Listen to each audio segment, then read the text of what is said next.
का को दे मीठा बचन सुनाय के जग अपनो कर ले। कौआ किसी के घर चोरी नहीं करता, पर कौआ की काव काव कोई नहीं सुनता।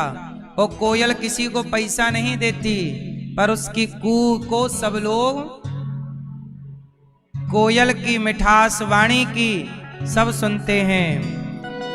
और कौआ का काव काव, क्योंकि कौआ का काव काव अच्छा नहीं लगता, कोयल की कू कैसी लगती है। इसलिए मेरी माँ अच्छा बोला करो। आप अच्छा बोल सकते हैं, आपकी वाणी से कोई प्रसन्न हो रहा है तो खर्चा क्या है।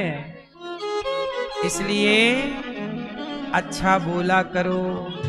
वाणी ऐसी बोलिए मन का आपा खोए, औरन को शीतल करे आपहु शीतल होए। मैया वाणी ऐसी बोलिए। कैसा बोलेंगी मेरी माँ? मैया कई बार आप ऐसा बोल देते हैं कि सामने वाला रोने लग जाता है। इतना कठोर बोलो, यदि पहले तुम तौलो फिर मुख को खोला करना। मैया अच्छा बताओ, शब्दों में जान होती है कि नहीं? शब्दों में बड़ी जान होती है। इन्हीं से आरती अरदास और अजान होती है। शब्द ही समुंदर के वह मोती हैं जिससे इंसानों की इंसानों को पहचान होती है।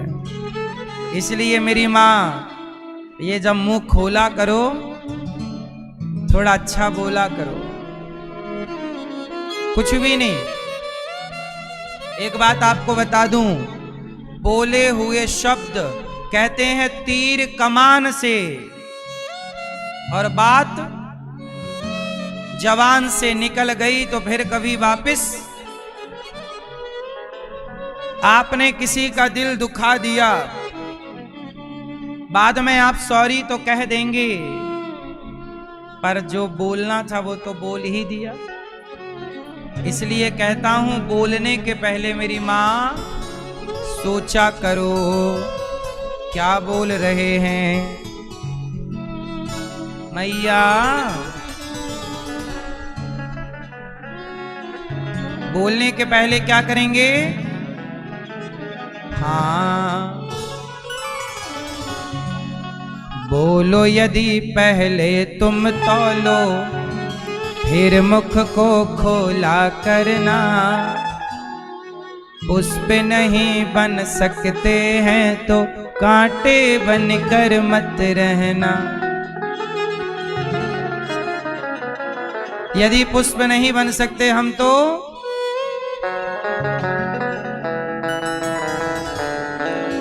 अच्छी वाणी बोला करो। तो आज से आप लोग कैसा बोलेंगे? कौए की तरह काव काव। कैसा? आप कैसा बोलती हैं?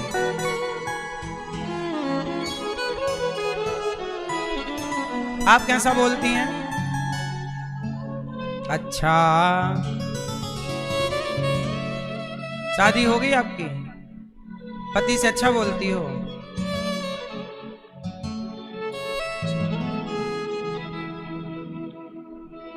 मैया आप पति से कैसा बोलती हो? हैं? नहीं बोलती हो? जोर जोर से बोलती हो? हकलाती हो? हैं? मीठा नहीं बोलती हो? जलेबी खाया करो।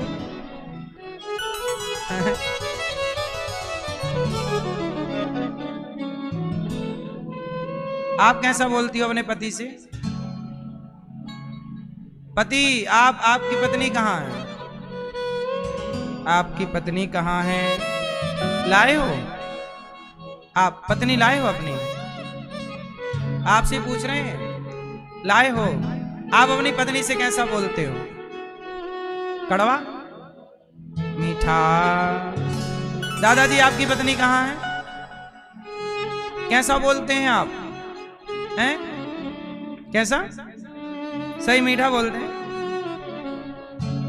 मीठा बोला करो रोज, रोज आई लव यू बोला करो।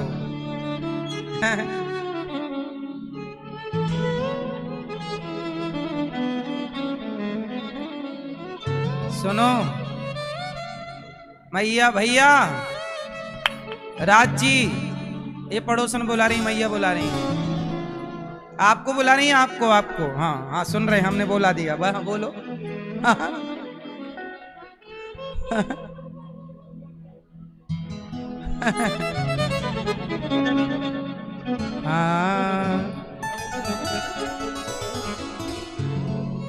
आप मीठा बोलते हैं पत्नी से कड़वा? आप शहद से मीठा? कहाँ आपकी पत्नी? मैया आपके यहां तो शहद आती ही नहीं होगी फिर कभी, है? नहीं खरीदती होंगी आप? मैया ये मीठा बोलते हैं? हाँ तू हाँ कर या ना कर। मैया क्या बोलती तू? ये मीठा बोलते हैं कि नहीं? बोलते हैं? बोलते हैं कह रहे हैं आप मीठा बोलते हैं? आप मीठा कि खट्टा? पत्नी को डांटते तो नहीं हो? कहां पत्नी? प्यार करते हो पत्नी को? हैं? आई लव यू बोलते हैं?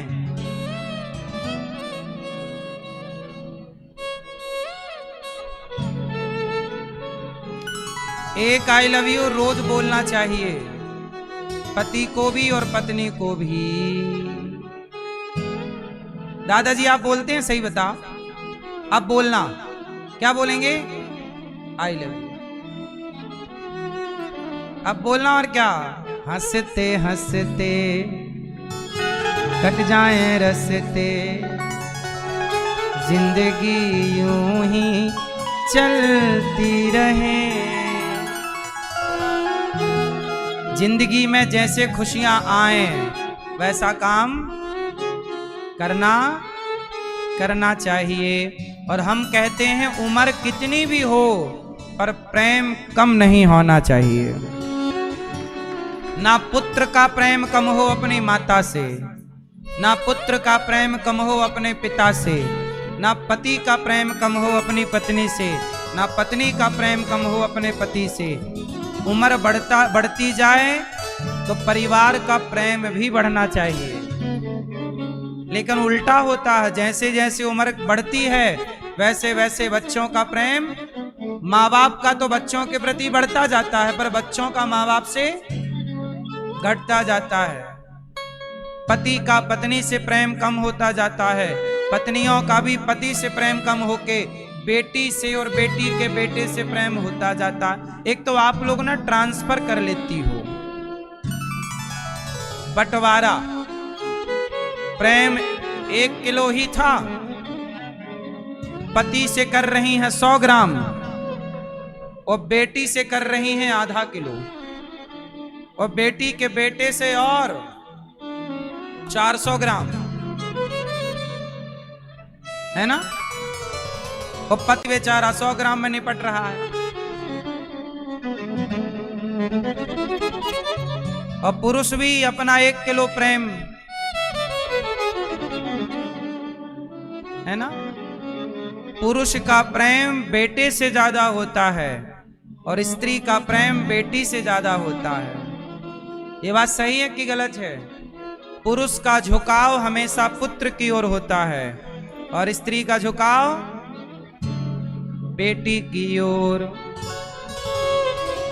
दोनों ही जगत में उलझे रहते हैं। हम कहते हैं संसार से प्रेम 100-100 ग्राम करो चलेगा, बाकी अधिक मात्रा में प्रेम भगवान से करना चाहिए और अच्छे से रहो।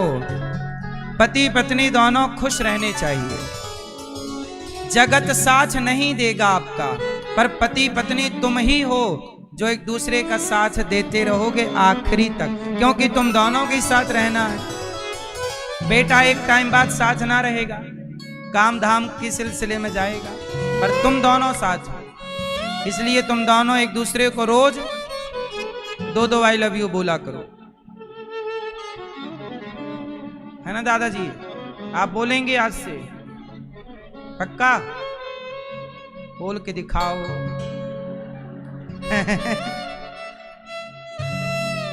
एक तो दांत गिर गया है तो आई लव यू का हवा ही निकल रही है। आलू आलू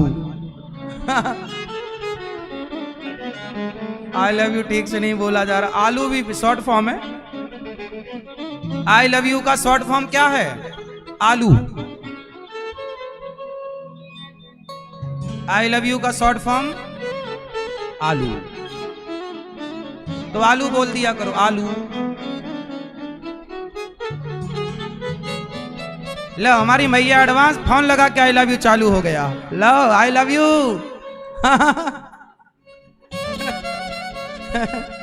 बोल दो बोल दो, कोई नहीं सुन रहा, अब सुनना मत। आप अपना आई लव यू चालू रखो। भगवान ने गोपियों को बुलाया और क्या किया? स्वागतम वो महाभागा प्रियम किम करवाणि वह ब्रजस्यानामयं कच्चिद ब्रूतागमन कारणम। भगवान ने गोपियों से कहा, यहाँ आई हो, क्यों आई हो? आने का हेतु उद्देश्य क्या है? जाओ अपने अपने घर, पति कैसा भी हो ना छोड़ो, जाओ पति के पास। भगवान ने कहा, एक ही धर्म एक व्रत नैमा काय बचन मम पति पद प्रेमा। स्त्री के कितने व्रत बताए हैं? कितने? एक ही व्रत है, पातिव्रत। नारी कैसी हो? पतिव्रता। और नर कैसा हो? पुरुष कैसा हो? पत्नीव्रता। पुरुष कैसा हो? पुरुष भी पत्नीव्रता हो और नारी पतिव्रता। जैसे सीता जी पतिव्रता हैं और राम जी कैसे हैं? पत्नीव्रता। एक पत्नी के सिवा और किसी को ना देखे ये पत्नीव्रता, और एक पति के सिवा किसी की ओर ना देखे वो पतिव्रता।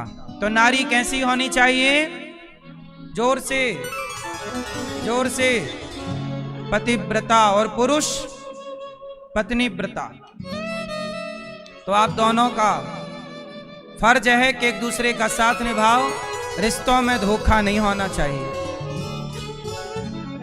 आज भगवान ने कहा, देवियों अपने घर जाओ। गोपियों ने कहा, प्रभु हमारे पति हमने छोड़ दिए, किसके लिए? आपके लिए। क्यों? आप ही हमारे पति हैं। अच्छा मैं ये बताओ, भगवान आपके रिश्ते में क्या लगते हैं? मैया, भगवान आपके रिश्ते में क्या लगते हैं? लाल मैया। भगवान आपसे, आपका क्या संबंध है भगवान से? हैं?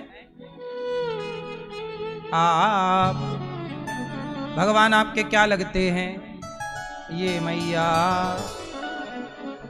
और बगल वाली मैया, पीली मैया, ओ 3 पीली मैया। भगवान आपके क्या लगते हैं रिश्ते में? मैया, ओ लाल मैया, भगवान आपके क्या लगते हैं रिश्ते में?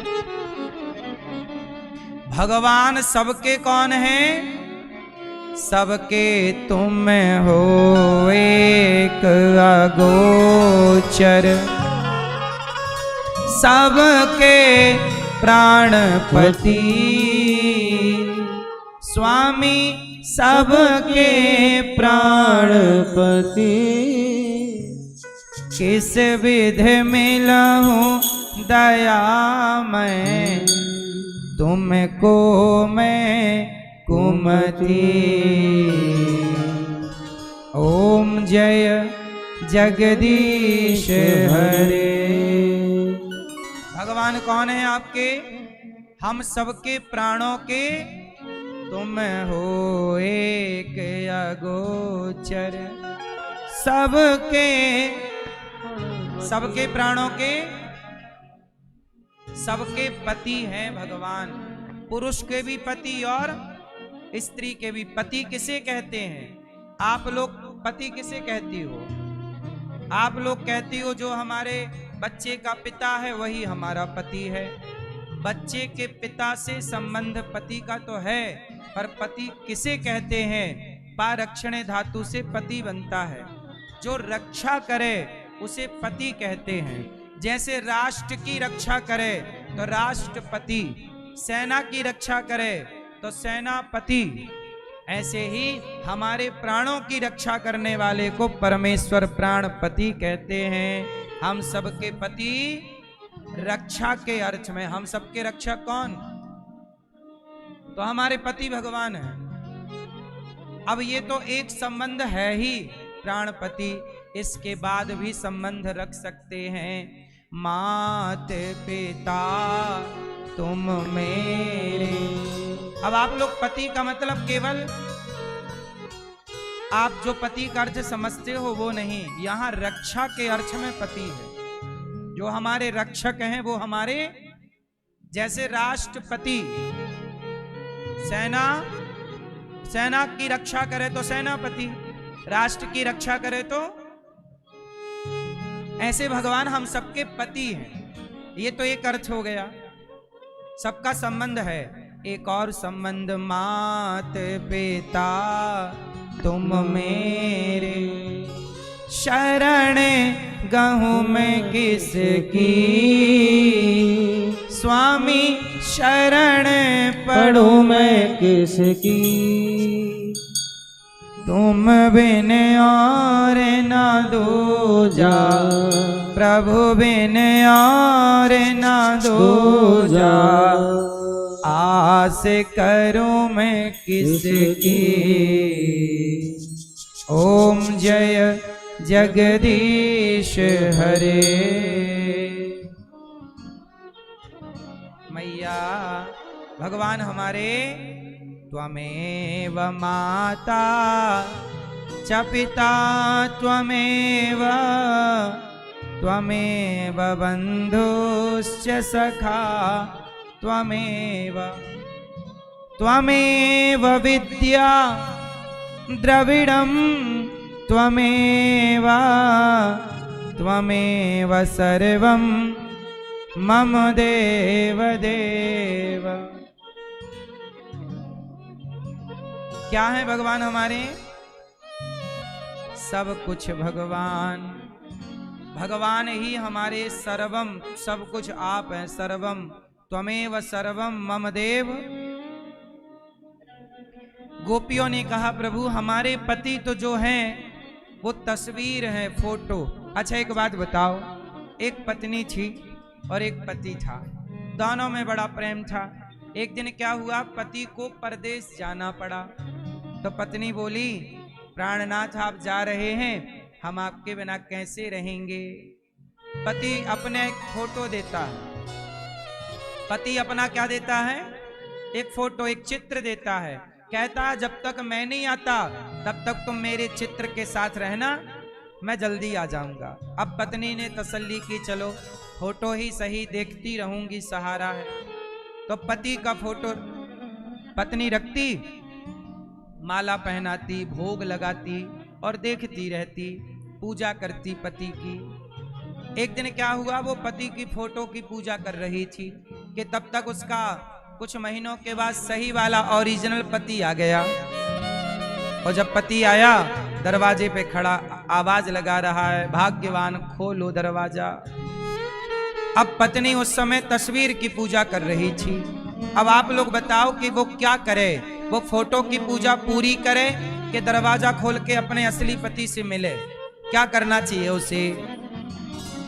हैं? फोटो की पूजा करना चाहिए हाँ क्या करना चाहिए?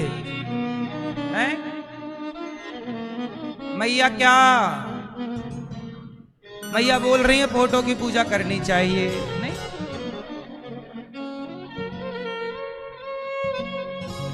ये प्रश्न गोपियों ने भगवान से पूछा कि प्रभु आप बताओ वो क्या करे। तब भगवान ने कहा जब साक्षात द्वार पे खड़ा है तो फोटो को छोड़ के साक्षात से मिलना चाहिए। गोपियां बोली प्रभु ये जगत के पति तो हमारे फोटो की तरह है, साक्षात पति तो आप हैं। हम फोटो छोड़ के आपके पास आई हैं, अब भला आपको छोड़कर कहां जाएं? आप कह रहे हो जाओ, कहां जाएं? अब हम कहीं नहीं जाएंगी। तब गोपियों को भगवान ने स्वीकार किया और भगवान गोपियों के संग रास रचाने लग गए। क्या रचा रहे हैं भगवान? रास रचा रहे हैं। जब गोपियों के संग रास रचाने लगे तो गोपियों को अभिमान आ गया, वाह हम कितनी सुंदर हैं, भगवान हमारे संग नाच रहे हैं। भगवान गोपियों के संग क्या रचा रहे हैं? रास। ये रास क्या है?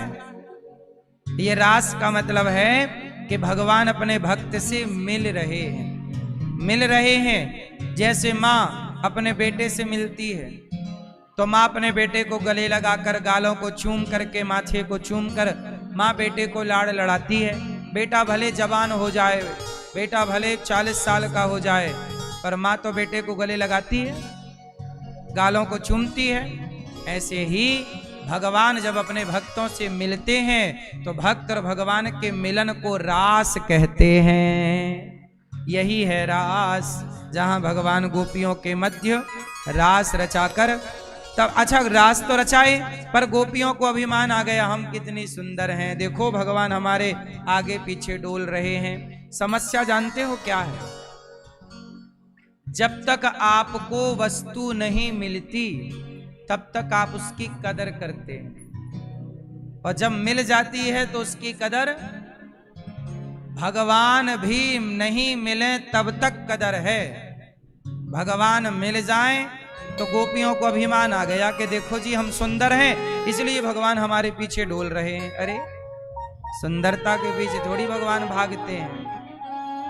भगवान तो बड़ी सुंदर सुंदर अप्सराएं चुटकी बजाएं तो प्रकट हो जाती है।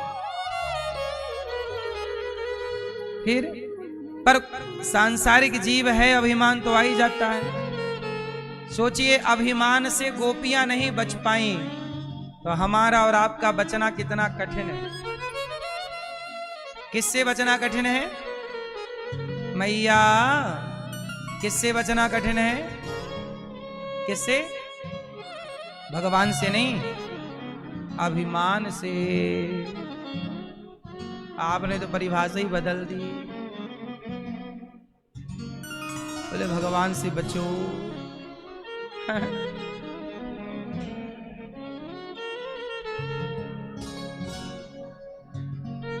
किससे बचना कठिन है? किससे? अभिमान, घमंड, ईगो, दर्प। अभिमान से बचो। अब गोपियों को आया अभिमान कि हम बड़ी सुंदर हैं, तो भगवान बोले अभिमान आ गया तो भगवान हो गए अंतर्धान, चले गए, गायब। और जब भगवान गए तब गोपियों को याद आया भगवान कहाँ है, यहाँ वहां देखा है नहीं। अब समझ गई कि हमने अभिमान किया, लगता भगवान हमें छोड़कर चले गए, नाराज हो गए। अब गोपियां रोने लग गई, हे श्याम सुंदर गलती हो गई, बड़ी गलती, बड़ा अपराध हो गया, हमें ना छोड़ के जाओ प्रभु, हमारा आपके सिवा कौन है, आप हमें स्वीकार नहीं करेंगे, कौन स्वीकार करेगा। जब गोपियों ने रो करके पुकारा, यही तो गलती है, आप पर भगवान तनिक कृपा करना स्टार्ट करते हैं कि आप घमंड में डूब जाते हैं, तो भगवान को फिर कृपा का हाथ खींचना पड़ता है। अच्छा मैया एक बात बताओ, सच बताना, भगवान आपको धनवान बनाना तो चाहते हैं। सच बताओ, आप धनवान बनने के योग्य हैं? बताओ, सब लोग बताइए, क्या हम लोग धनवान बनने के योग्य हैं? अरे भाई, धनवान भगवान तो चाहते हैं कि मैं आपको धन दूं। लक्ष्मी पति हैं वो तो चाहते हैं कि आपको धन दें, पर आप ही हैं। अच्छा ये बताओ, आपको माना कि 1 करोड़ रुपया मिल जाए, सब लोग बताना, माना कि आपको 1 करोड़ रुपया मिल जाए तो आप क्या करोगे? मान लो थोड़ी देर के लिए कि आपको 1 करोड़ रुपया मिल गए तो आप क्या करोगे? भैया आप क्या करोगे 1 करोड़ रुपया मिल जाए तो? आप क्या करोगे भैया? हैं?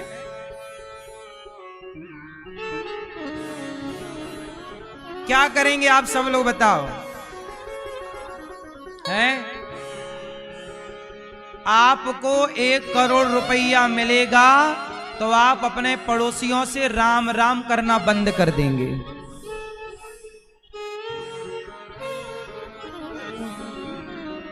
सही है कि गलत है? आप लोग धन पाकर के यदि गंभीर बने, जैसे आम का पेड़ जब फलों से भरता है तो वो झुक जाता है। अच्छा ये बताओ, पानी जब बरसता है तो सब जगह बरसता है, पर बताओ रुकता कहां है पानी? कहां रुकता है? जहां गहराई होती है। पानी कहां रुकता है? जहां गहराई होगी, जहां नम्रता होगी, सहजता सरलता की गहराई होगी, वहीं धन जाकर के रुकता है। धनवान व्यक्ति कौन? जिसके अंदर नम्रता है, गंभीरता है, सरलता है, सहजता है। आपको भगवान पैसा देने को तैयार हैं, लेकिन आप पहले सरल तो बनो। पैसे पाकर के आप पैसे पाके इठलाने लग जाते हैं, बौरा जाते हैं, घमंड में डूब जाते हैं। अरे पैसा आया है तो सरल बनो, सहज बनो, और आएगा। ईश्वर और देना चाहते हैं, लेकिन आप हैं कि बस संभाल नहीं पाते। वो एक पिक्चर में नहीं, माला माल वीकली में, उसकी 1 करोड़ की लॉटरी लग जाती है। 1 करोड़ रुपया आया तो वो मर गया।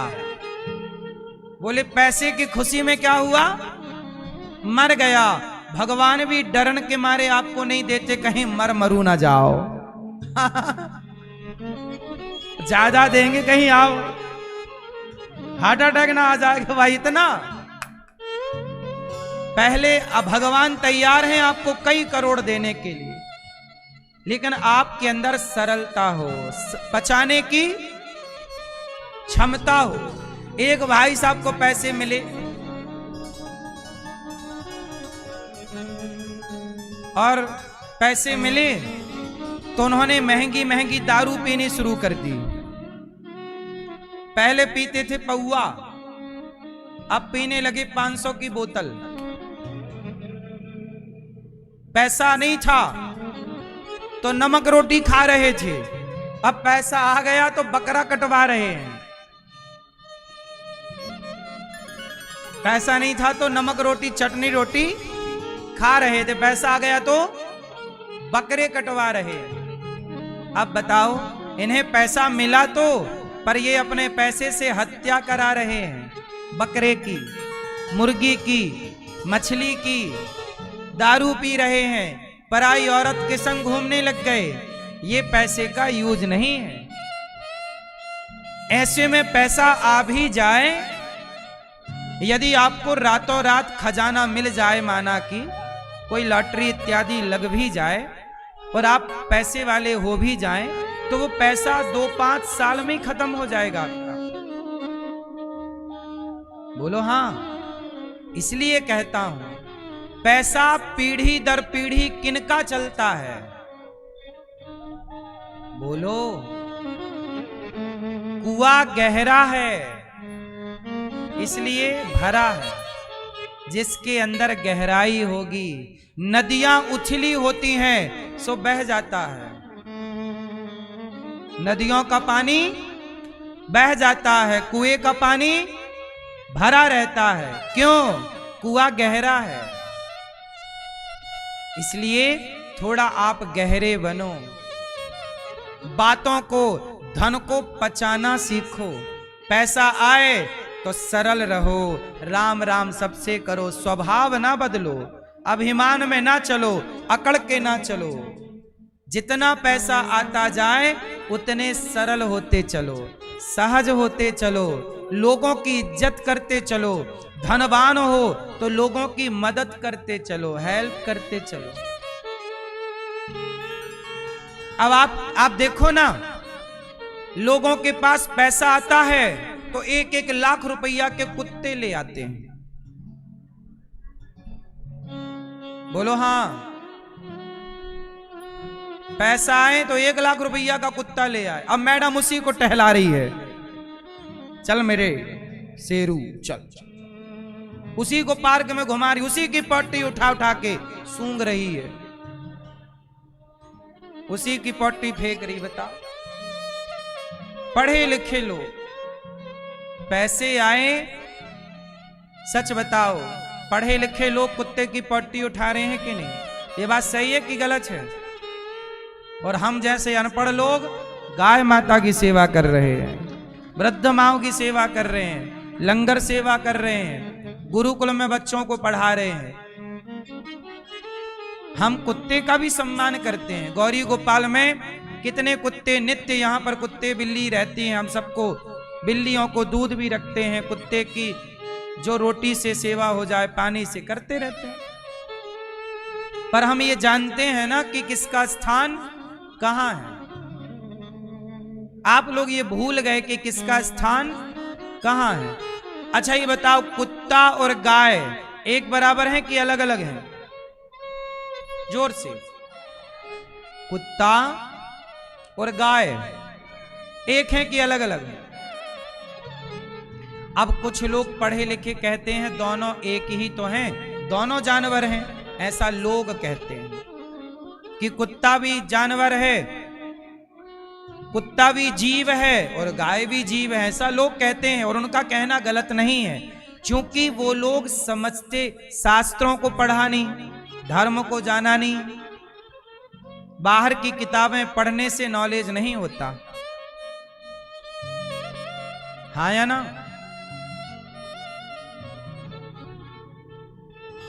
गाय को माता कहा जाता है। गाय को इसलिए, गाय में देवी देवताओं का वास है।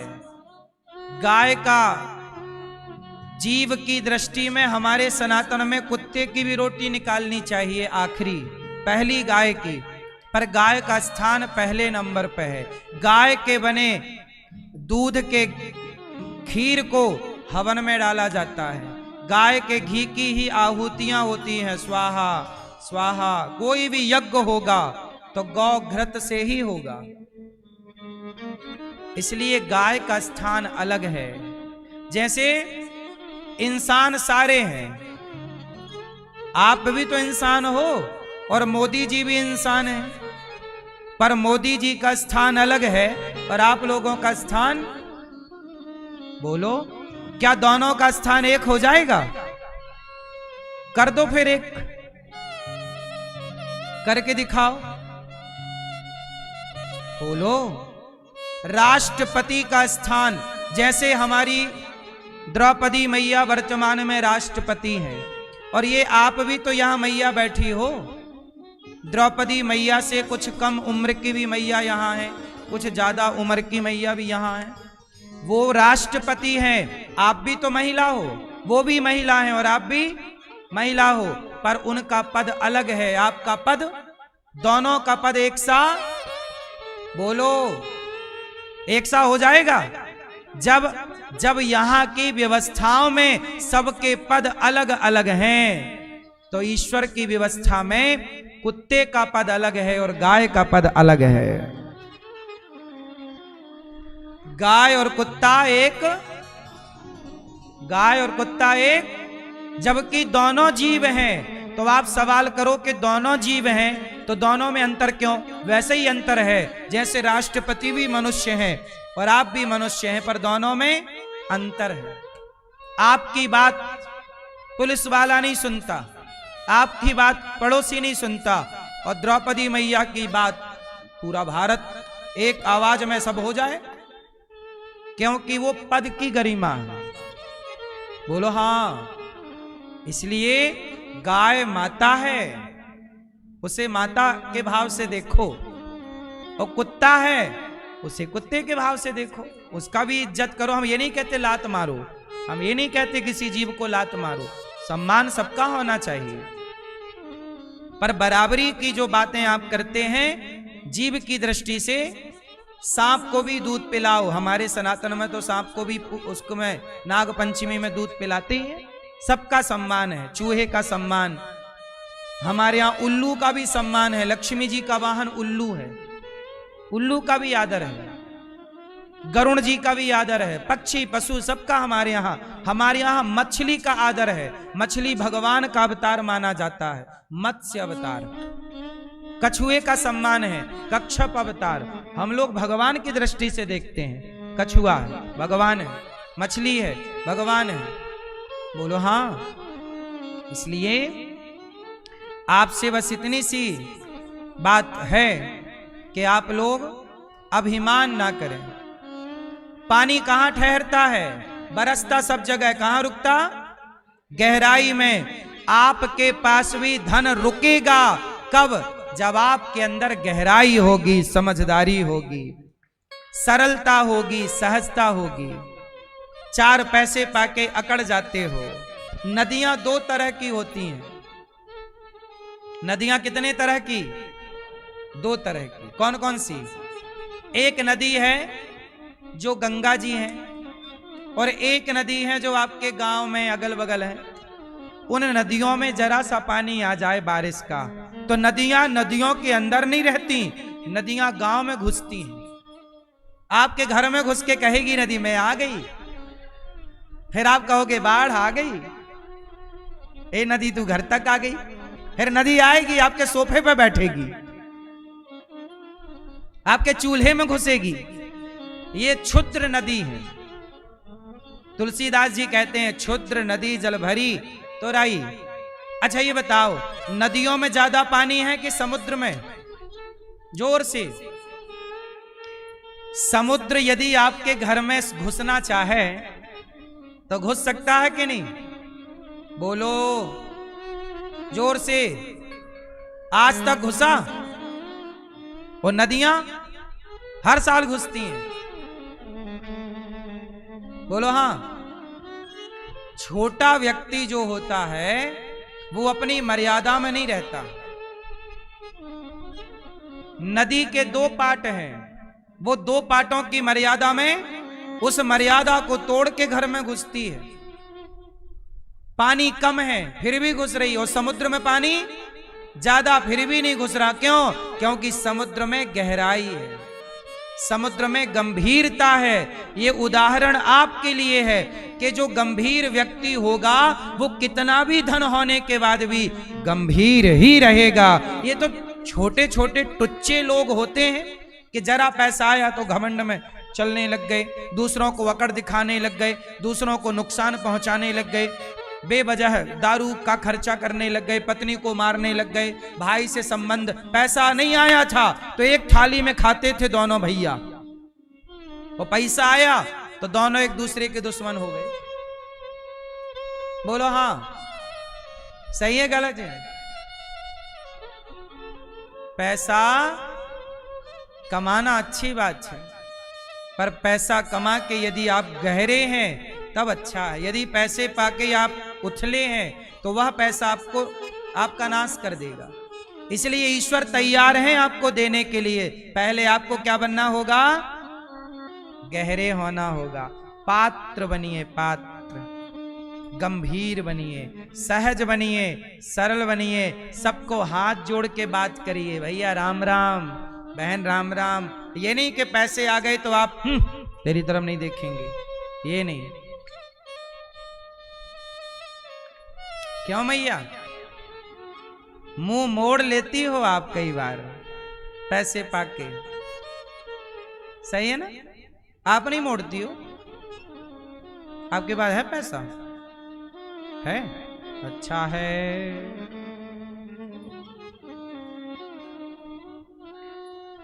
सरलता सदा रखिएगा, ऐसे रहिएगा, हाथ जोड़ो।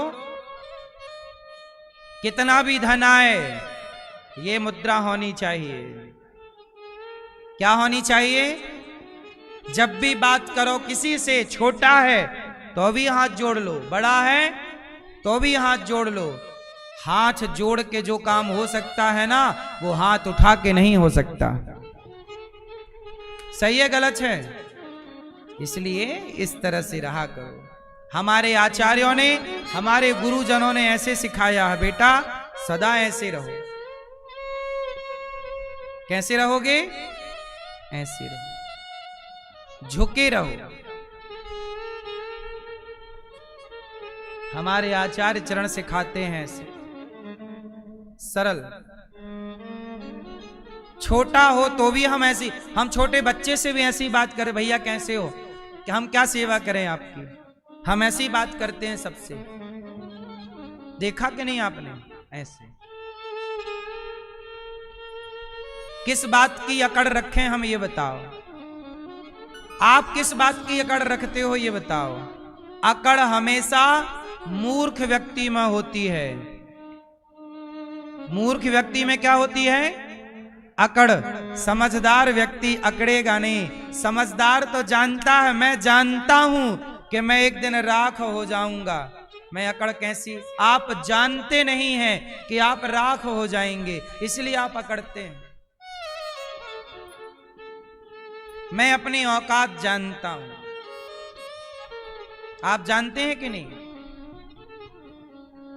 मैं हमेशा एक उदाहरण देकर समझाता हूं कि एक किसान के 2 बैल थे। नीचे नीचे बैलों के सेंटर में बीच में कुत्ता जा रहा था। बैल भी चल रहे थे गाड़ी लेकर छकड़ा, और कुत्ता भी जा रहा था। बगल से गधा निकला। गधे ने कुत्ते से कहा कैसे हो? कुत्ते ने कहा अच्छा हूं। पर आजकल मालिक ने थोड़ी जिम्मेदारी ज्यादा दे रखी है। गधे ने कहा कौन सी जिम्मेदारी? कुत्ते ने कहा ये बैलगाड़ी मैं चला रहा हूं ना, इसकी जिम्मेदारी मेरी है। गधा बोला कि मैं इतना भी बड़ा गधा नहीं हूं, ये गाड़ी तुम नहीं चला रहे हो, ये गाड़ी तो बैल चला रहे हैं, तुम कहां चला रहे हो? कुत्ता बोला कर दी ना गधों वाली बात, अरे ये गाड़ी हम चला रहे हैं, ये बैल हमारे बॉडीगार्ड हैं। अच्छा, कुत्ता नीचे चलता था बैलगाड़ी के, तो चलते चलते उसे ऐसे लगने लगा कि ये गाड़ी मैं चला रहा हूं। उसे ये लगने लगा कि ये बैल तो मेरे बॉडीगार्ड हैं। तो गधा बोला कि अच्छा गाड़ी आप चला रहे हैं तो रुको। कुत्ता रुका तो गाड़ी भी रुक गई, अकस्मात हो जाता है। गधा बोला गो चलो, तो संयोग बस गाड़ी भी चल पड़ी। अब तो कुत्ते की छाती चौड़ी हो गई कि गाड़ी मैं ही चला रहा हूं। अब आप लोग बताओ गाड़ी कौन चला रहा था, कुत्ता की बैल? कौन? गाड़ी बैल ही चला रहे थे, ये कुत्ता झूठे ही छाती पीट रहा है। ऐसे ही हम सबकी गाड़ी जिंदगी की भगवान ही चलाते हैं। हम लोग झूठी छाती पीटते रहते हैं, मैंने ये किया, मैंने वो किया। हम लोग झूठा ही घमंड पाल लेते हैं, झूठा घमंड पाल लेते हैं कि मैंने किया, जबकि हमारे कोई भी काम मैं नहीं करता, सारे काम। अच्छा ये बताओ, आप लोग जब जन्म लिए थे तो कितने किलो के थे? सब लोग बताओ। आप जब पैदा भए तो कितने किलो के थे? मैया गूगल से पूछ के बताओगी ना, मैया गूगल पर सर्च करके। जब आप जन्म लिए तो कितने किलो के थे? कोई 2 किलो का, कोई 3 किलो का, कोई 3.5 का, ज्यादा से ज्यादा 4 किलो। क्यों? और मोटा मोटा लो तो 5 किलो का, और क्या 5 किलो का बच्चा होता नहीं है, पर मान लो। क्यों? सोचिए कि जब आप पैदा हुए तब आप 2.5-3 किलो के थे लगभग। आज आप लोग कितने किलो के हैं? कोई 50 का, कोई 60 का, कोई 70 का, कोई 80 का, कोई 100 का, कोई 40 का, कोई 30 का। अब मुझे एक बात बताओ कि आप लोगों ने ये जो जवानी आपकी है, आ रही है, लड़कपन जा रहा, जवानी आ रही है, ये जवानी आपने भगवान से मांगी थी कि बिना मांगे मिला? जोर से, ये बुढ़ापा मांगा था कि बिना मांगे मिला? बोलो। फिर भगवान को पता है ना कि कब आपको जवान करना है, कब आपको बुढ़ा करना है, कब दांत उगाना है, कब दांत गिराना है, किसको पता है? और टाइम से सब हो रहा है कि नहीं? तो तुम किस बात का घमंड कर रहे हो? तुम अपने को जवान नहीं कर सकते, तुम अपने को बुढ़ा नहीं कर सकते, बुढ़ा जवान नहीं हो सकता। समय के साथ चलना पड़ेगा, और समय के चक्र के साथ आप और हम बंधे हैं। मतलब कोई है जो हमारी प्लानिंग कर रहा है कि अनिरुद्धाचार्य इसके बाद अब बूढ़ा होगा, फिर ये बुढ़ापा, फिर मेरी मौत भी ईश्वर ने सजा रखी होगी, मेरी मृत्यु का दिन भी परमात्मा ने निश्चित कर रखा होगा। मुझे नहीं पता, मेरी प्लानिंग सच बताओ कौन कर रहा है? अनिरुद्धाचार्य कहां जन्म लेगा, कहां क्या खाएगा, वृंदावन रहेगा तो क्या सेवा करेगा, आपकी प्लानिंग भगवान कर रहे हैं कि आपसे क्या क्या काम कराना है। जो ईश्वर को कराना है इस शरीर से करा रहे हैं। तुम क्यों घमंड पाल रहे हो कि मैं कर रहा हूं? मैं कुछ भी तो नहीं कर रहा हूं। बताओ क्या कर रहा हूं? आप लोग 2.5 किलो के पैदा हुए थे, 2 किलो के। हमारी मां बताती है कि मैं बहुत कमजोर पैदा हुआ था, 2 किलो का भी नहीं था प्रॉपर। हमारी मां बताती हैं कि सब लोगों को ऐसा लग रहा था कि बच्चा जिएगा नहीं, मर जाएगा, लेकिन देखो अभी तक नहीं मरे हम। क्यों नहीं मरे? क्योंकि बचाने वाला परमात्मा है, तो कैसे को भी जिला लेते हैं, और मारने वाला भी वही है। आएगी तो कोई बचा थोड़ी पाएगा। इसलिए आप किसी बात का घमंड ना पालो। ये जीवन भी उनका दिया है, और मृत्यु भी, हानि भी उनकी, और लाभ भी उनका, खुशी भी उनकी, और दुख भी उनका, हर हाल में कृपा। यही जीवन का सार है। आप इतना सोचा ना करो, इतनी टेंशन ना लिया करो। तुम्हारे हाथ में कुछ नहीं है। मेरे हाथ में क्या था? आपके हाथ में क्या है? आदमी बातें बड़ी बड़ी करता है, मैं ये मैं वो, बातें करा लो, पर है क्या? बताओ ना मेरी मां। आपके बाल बुढ़ापे में सफेद हो गए, अब आप उन्हें नेचुरल तरीके से काला भी नहीं कर सकते बिना मेहंदी वहंदी के। आपके हाथ में तो कुछ भी नहीं है। आप में से कोई नहीं चाहता कि हम बुढ़े हो जाएं, पर बुढ़े हो गए कि नहीं आप लोग? इसका मतलब आपका शरीर भी आपके हिसाब से नहीं चल रहा है, और आप अपने बेटे को अपने हिसाब से चलाना चाहते हैं, अपनी बहू को अपने हिसाब से चलाना चाहते हैं, अपनी पत्नी को अपने हिसाब से, अपने पति को अपने हिसाब। क्यों पागलों की तरह बातें करते हो? जब तुम्हारा शरीर तुम्हारे हिसाब से नहीं चलता तो तुम्हारा परिवार तुम्हारे हिसाब से कैसे चलेगा?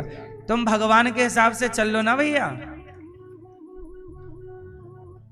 आपका शरीर भी आपके हिसाब से नहीं चलता। आप नहीं चाहते फिर भी बुढ़े हो गए, नहीं चाहते फिर भी कमर में दर्द आ गया, नहीं चाहते आप फिर भी आप की झुर्रियां पड़ने लग गई फिर।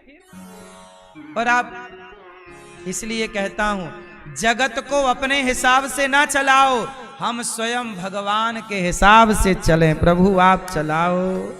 हाँ, जैसे रखे राम जी रहना चाहिए, और सीताराम सीताराम कहना चाहिए। गोपियों ने कहा प्रभु आप कहां चले गए? कृष्ण की लीला का स्मरण किया। कृष्ण के लिए गोपियां रोई, तड़पी। राधा रानी को लेकर भगवान गए। राधा रानी ने कहा मैं थक गई हूं। राधा रानी को भी छोड़ कर गए। और जब गोपियों को राधा रानी प्राप्त हुई, राधा क्या प्रभु ने आपको भी छोड़ दिया?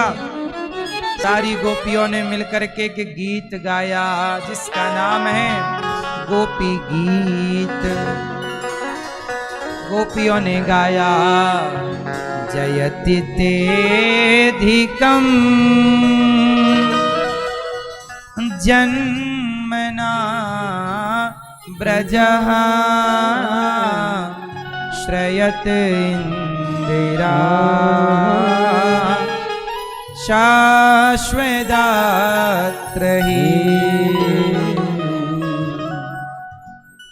दयति दृश्यतां दीक्षुतावकाश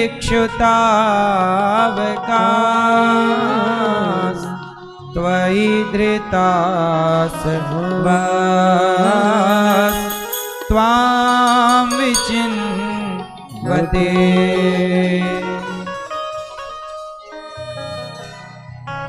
तब कथामृतम् तप्त जीवनम् कविभिरीडितम् कल्मषापहम्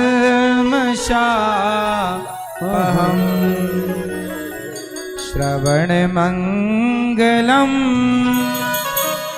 श्रीमदाततं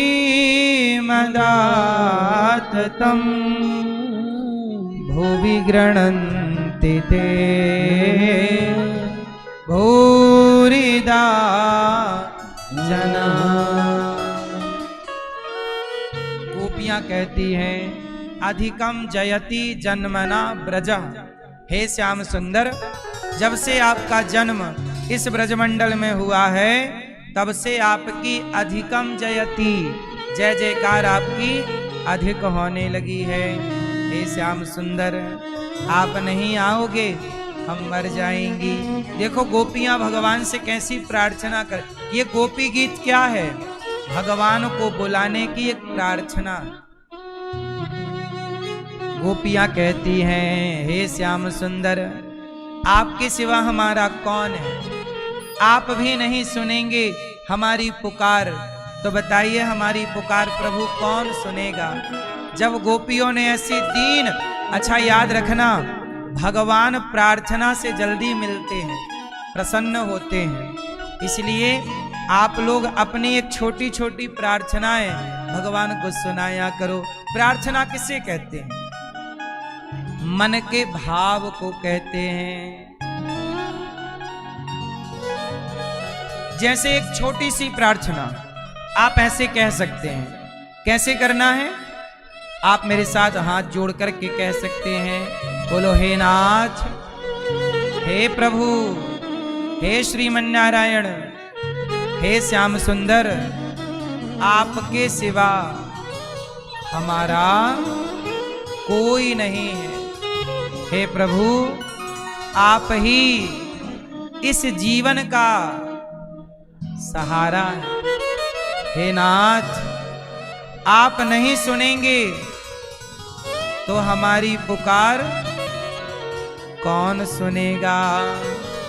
हे नाथ, हे दीनबंधु, हे करुणा सिंधु, हे श्याम सुंदर, हे श्रीमन्नारायण, आप ही हमारी माता हैं। आप ही हमारे पिता हैं। हे प्रभु हमें स्वीकार कीजिए। ऐसी प्रार्थनाएं आपको अंदर से भाव से करनी चाहिए, रियल कहना चाहिए कि प्रभु आपके सिवा हमारा, ये कहने की बात नहीं है, कह दो तो अच्छा है, वरना ये मानने का विषय है कि भगवान के सिवा हमारा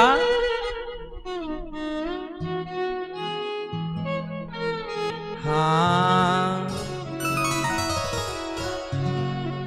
तुम ही मेरा सहारा, तुम ही मेरा सहारा।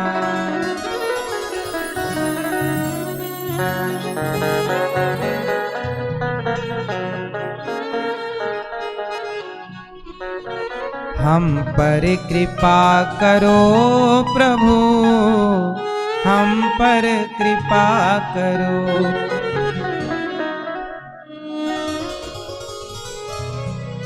हम सब तेरे हैं सांवरे, हम सब तेरे हैं सांवरे, हम सब तेरे हैं सांवरे, हम सब तेरे हैं सांवरे। हम पर दया करो प्रभु, हम पर कृपा करो। रोज प्रार्थना करो, हम पर दया करो प्रभु, हम पर दया करो। विनती मेरी सुनो प्रभु, विनती मेरी सुनो। हम सब तेरे हैं सांवरे, हम सब तेरे हैं सांवरे, हम सब तेरे हैं सांवरे, हम सब तेरे हैं सांवरे, हम पर दया करो। हम सब तेरे हैं सांवरे, हम पर दया करो। रोज कहो, प्रार्थना करो। जब गोपियों ने पुकारा तब भगवान को लगा कि अब तो ये प्राण त्याग देंगी, तब भगवान गोपियों के मध्य प्रकट हो गए। तासा महावीर भोच्छौरी स्मयमान मुखां भुजः पीताम्बरधरः स्त्रगवी साक्षान् मन्मथ मन्मथः। प्रकट हो गए और जितनी गोपियां उतने कृष्ण बनकर भगवान गोपियों के मध्य रास रचाने लग गए। क्या रचाने लग गए भगवान? जितनी गोपियां उतने कृष्ण।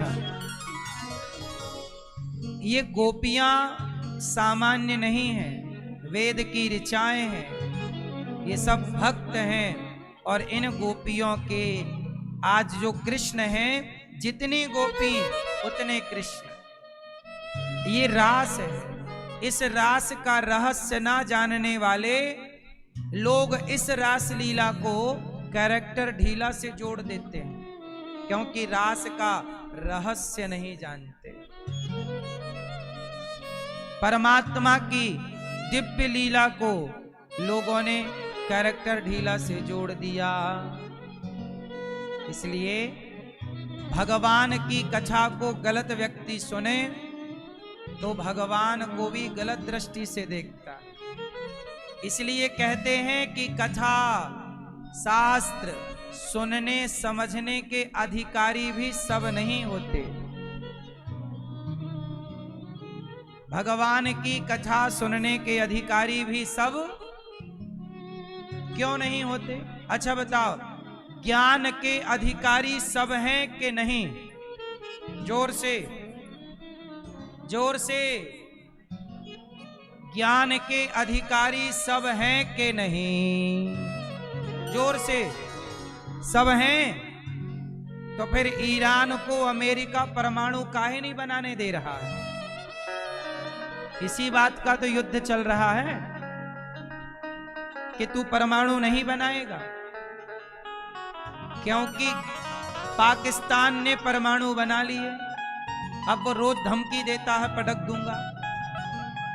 गलत व्यक्ति को ज्ञान मिल जाएगा, गलत व्यक्ति के हाथ विद्या लग जाएगी, शक्ति लग जाएगी, तो वह उसका दुरुपयोग करेगा। इसलिए हमारे यहाँ वेद इतने कठिन हैं कि वेदों का रहस्य, उनका ज्ञान सब समझ ना पाए, क्योंकि कोई कहीं उस ज्ञान का मिसयूज ना करे। इसलिए गुरु द्रोणाचार्य ने एकलव्य का अंगूठा मांग लिया कि तुम हमारी आज्ञा के बिना ज्ञान पा तो गए, पर कहीं तुम दुर्योधन का साथ देकर गलत की ताकत बनकर के कहीं समाज में गलत ना करो, क्योंकि गलत व्यक्ति के हाथ ताकत लगेगी तो वो उसका सही यूज नहीं करेगा, उसका क्या करेगा? मिसयूज करेगा। इसलिए शास्त्रों का अध्ययन आप पहले भगवान के प्रेमी बने, सदाचारी बने। पहले के गुरु जी जल्दी से ज्ञान नहीं देते थे, पहले देखते थे कि शिष्य योग्य है कि नहीं, कहीं ज्ञान गलत हाथों में ना चला जाए, क्योंकि इसी ज्ञान से इस राष्ट्र का निर्माण होना है। सही, इसलिए कहता हूं सारी बातें सबके लिए नहीं होती। भागवत आप सुन रहे हैं, ये भागवत सुखदेव जी ने देवराज इंद्र को भी नहीं सुनाया, क्योंकि इंद्र बोले तुम स्वर्ग में भोगी विलासी हो, तुम्हें नहीं सुनाएंगे। ये जो भगवान का प्रेमी है वो ये भागवत सुनने का अधिकारी है, जिसके अंदर प्रेम है, श्रद्धा है, समर्पण है। जिसके अंदर प्रेम नहीं वह इसका अधिकारी। इसलिए हमारे ऋषि मुनियों ने ज्ञान का अधिकार उन लोगों को दिया है जो ये बात पहले पक्की करें कि आप इसका गलत उपयोग नहीं करेंगे।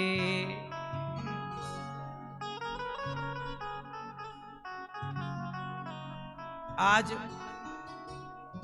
ज्ञान का अर्थ ही लोग नहीं समझते। क्या पढ़ते हैं आजकल के लोग, क्या पढ़ना चाहिए? आजकल के लोग 20 साल तक पढ़ते हैं और 20 साल पढ़ने के बाद डिग्रियां ले आते हैं, हमारे पास डिग्री है। और डिग्रियां हैं, 20 साल पढ़े पर अपनी माँ की सेवा ना कर पाए। 20 साल पढ़े स्कूल कॉलेज में पर अपने बाप का सम्मान ना कर पाए। जो शिक्षा तुम्हें माँ बाप का आदर करना ना सिखाए, वो शिक्षा है कि कचरा है? क्या कहती हो माँ? शिक्षा वही, शिक्षित किसे कहते हैं? जो बड़ों की इज्जत करे, माता पिता का आदर करे, नारी का सम्मान करे और अपने वतन, अपनी माटी से, भारत माता से प्यार करे। यही ना शिक्षा है। आपने इतनी पढ़ाई की लेकिन भारत माता से प्यार ना हुआ, देश से गद्दारी यदि कोई कर रहा है, भ्रष्टाचार कर रहा है, तो ऐसी आज पढ़े लिखे लोग कितना भ्रष्टाचार कर रहे हैं। ऐसी पढ़ाई क्यों पढ़ ली? तो भ्रष्टाचार। ऐसी पढ़ाई पढ़ो साहब जिस पढ़ाई में धर्म हो, माँ बाप की सेवा करने का धर्म है। भाई ये धर्म है, माँ की सेवा करना मेरा धर्म है, पिता का सम्मान करना पुत्र का, पत्नी का, पति की सेवा करना पति का, पत्नी का धर्म है पति की सेवा, पत्नी का सम्मान इज्जत करना पति का धर्म है, हर बुजुर्ग की सेवा करना हमारा धर्म है। धर्म से आजकल धर्म कहां पढ़ाया जाता है, पैसा कमाना सिखाते हैं। जिसने पढ़ाई में 10 लाख रुपए खर्च किए हैं, इस देश की सच्चाई बोल रहा हूं, जिस बच्चे ने अपनी पढ़ाई में 15 लाख 10 लाख खर्च कर दिए पढ़ाई में, आज उसे 20,000 की नौकरी भी नहीं मिल रही है। सही है कि गलत है? वो 25,000 वो 15 लाख 10 साल पहले जमा करता तो उसका ब्याज ही खूब आता रहता। जितनी नौकरी में कमाना चाहता उससे ज्यादा ब्याज कमा लेता वो उस पैसे का। शिक्षा आपको पैसा दे सकती है, संस्कार तो जन्मजात माँ बाप के संस्कार से ट्रांसफर होंगे। इसलिए कहता हूं वह शिक्षा ग्रहण करिए जिसमें संस्कार हो। ज्ञान सबके लिए है, पर कुछ ज्ञान सबके लिए नहीं। जैसे परमाणु बनाने का नॉलेज, आपको बम बनाना आता है? बम नहीं। सरकारें पढ़ाती क्यों नहीं है कि भाई ऐसे ऐसे से बम बना लो? यदि ये ज्ञान सबको हो जाए तो सब ना एक दूसरे के ऊपर पटक दें। आतंकवादियों को बम बनाने की टेक्निक होती है, वो बनाते हैं, पकड़े जाते हैं। कुछ ज्ञान ऐसा है जो सबके लिए। बोलो, आप लोगों को बंदूक बनानी आती है? क्यों नहीं है ज्ञान? गोली बनानी आती है? फिर आप कहते हो ज्ञान सबको होना चाहिए, तो मोदी जी से कहो कि बंदूक बनाना सिखाओ, गोली बनाना सिखाओ, बम बनाना सिखाओ। इसका मतलब सब ज्ञान सबके लिए। ऐसे ही शास्त्रों का कुछ ज्ञान है जो योग शिष्य को ही गुरु वो ज्ञान प्रदान करते हैं। सबको गुरु द्रोणाचार्य के कौरव भी शिष्य हैं और पांडव भी, पर सब में अधिक गुरु द्रोणाचार्य ने अर्जुन को विद्याएं प्रदान की, क्योंकि अर्जुन में वो काबिलियत थी। जो अस्त्र शस्त्र अर्जुन को दिए वो अपने पुत्र गुरु द्रोणाचार्य ने अश्वत्थामा को भी, सोचिए, अपने पुत्र को नहीं दिया, क्योंकि गुरु द्रोणाचार्य जान गए कि मेरा बेटा दुर्योधन के कहने से चलता है। मेरा बेटा, वो दुर्योधन गलत है, वो गलत व्यक्ति के पास ताकत लगेगी तो वो हमेशा उसका गलत यूज, इसलिए नहीं दिया, अर्जुन को दिया। कुछ विद्याएं अर्जुन के पास थीं पर अश्वत्थामा के पास नहीं थी। पहले के गुरु ये नहीं देखते थे कि ये मेरा बेटा है या ये मेरा नहीं, योग शिष्य। क्या? योग शिष्य, उस पर सब न्यौछावर कर देते थे। इसलिए मेरी मां, आप लोग भी निरंतर सत्संग करिए, भगवान की शरणागति ग्रहण करिए। अपने आप भगवत कृपा से आपको वह ज्ञान प्राप्त होगा जो ज्ञान वास्तविक में आपको होना चाहिए। गोपियों के संग भगवान ने दिव्य रास रचाए और ये रास की दिव्य लीला। अब ज्ञान ना होने से, अब रास लीला कितना गहरा सब्जेक्ट है, लेकिन बॉलीवुड से कैरेक्टर ढीला से जोड़ता है, क्योंकि नॉलेज है नहीं उनको। अब उनको, अब देखो, रास लीला का ज्ञान सबको नहीं है तो वो गलत वे पे ले गए।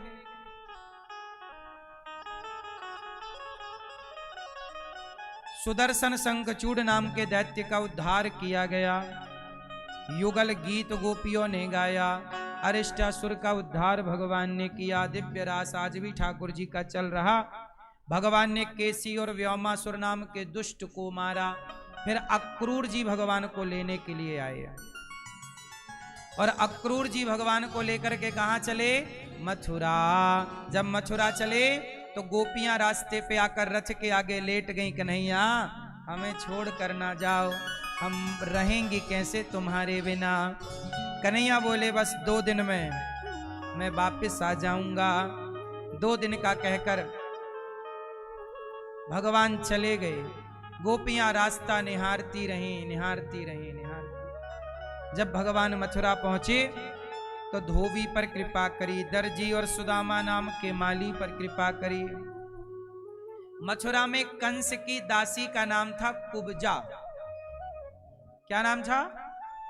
ये कुब्जा पिछले जन्म में सूपनखा थी।